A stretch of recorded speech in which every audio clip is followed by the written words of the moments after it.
Hi friends, ನಮಸ್ತೆ. ಇವತ್ತು ನಮ್ಮ ಹಳ್ಳಿಯಲ್ಲಿ ಮಾಡೋ ಅಂಥ ಚಟ್ನಿ ಮಾಡ್ತಿದ್ದೀನಿ, ತೆಂಗಿನಕಾಯಿ ಚಟ್ನಿ.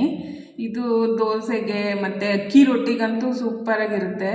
ಮತ್ತು ಬಿಸಿ ಅನ್ನದ ಜೊತೆ ತುಪ್ಪ ಹಾಕ್ಕೊಂಡು ತಿನ್ನೋಕ್ಕೆ ತುಂಬ ಚೆನ್ನಾಗಿರುತ್ತೆ. ಬನ್ನಿ ಯಾವ ಥರ ಮಾಡೋದು ನೋಡೋಣ. ಅರ್ಧ ಹೋಳು ತೆಂಗಿನಕಾಯಿ ತುರಿದಿಟ್ಕೊಂಡಿದ್ದೀನಿ, ಅದನ್ನು ಹಾಕ್ಕೊಳ್ತಾ ಇದ್ದೀನಿ.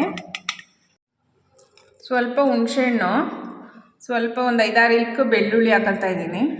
ಒಂದು 1/4 ಸ್ಪೂನ್ ಜೀರಿಗೆ, ಒಂದು 1/4 ಸ್ಪೂನ್ ಮೆಣಸು ಹಾಕ್ಕೋಬೇಕು. 1-2 ಸ್ಪೂನ್ ಹುರ್ಗಡ್ಲೆ ಹಾಕ್ಕೋಬೇಕು. ಖಾರದ್ದು ಮಂಡ್ಕಟ್ಟು ಮೆಣಸಿನ್ಕಾಯಿ ಹುರಿದು ಪುಡಿ ಮಾಡಿ ಇಟ್ಕೊಂಡಿದ್ದೀನಿ. ಖಾರಕ್ಕೆ ಎಷ್ಟು ಬೇಕು ಅಷ್ಟು ಹಾಕ್ಕೊಳ್ತಾ ಇದ್ದೀನಿ. ಇದು ಸ್ವಲ್ಪ ಖಾರವಾಗಿದ್ರೇ ಚೆನ್ನಾಗಿರುತ್ತೆ.